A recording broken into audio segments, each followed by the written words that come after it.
అక్కినేని నాగార్జున యువ సామ్రాట్గా తన సినీ కెరీర్ ని ఆరంభించాడు. శివ చిత్రంతో యూత్ని ఫిదా చేసి స్టార్ హీరోగా రాణించాడు.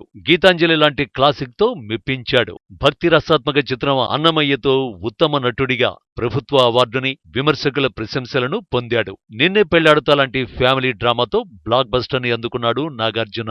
మన్మథుడు చిత్రంతో మరోసారి గ్లామర్ స్టారుగా నిరూపించుకున్నాడు. రీసెంట్ గా సరైన హిట్స్ ని అందుకోలేకపోవడం గమనార్హం. టాలీవుడ్ లోని నలుగురు సీనియర్ స్టార్ హీరోల రీసెంట్ హిట్స్ ని పరిశీలిస్తే వారిలో నాగార్జున వెనుకబడడాన్ని గమనించవచ్చు. ఎందుకిలా జరుగుతోందని విశ్లేషిస్తే కొన్ని చేదు నిజాలు వెలుగులోకి వచ్చాయంటున్నారు విశ్లేషకులు. ఈ ఏడాది సంక్రాంతికి బంగారాజుగా వచ్చి పర్వాలేదనిపించాడు నాగ్. దసరా బరిలో నిలిచిన ది ఘోస్ట్ డిజాస్టర్ అయిందనే టాక్ వినిపిస్తోంది. తెలుగు నేటివిటీ లోపించే కథనాలను ఎంచుకోవడమే నాగార్జున డౌన్ ఫాల్స్ కి కారణమని చెబుతున్నారు. ఫ్యామిలీ ఎంటర్టైనర్స్, హుందాతనం నిండిన క్యారెక్టర్స్ తో వస్తే నాగార్జునకు మళ్లీ మునుపటి వైభవం తిరిగొస్తుందని భావిస్తున్నారు.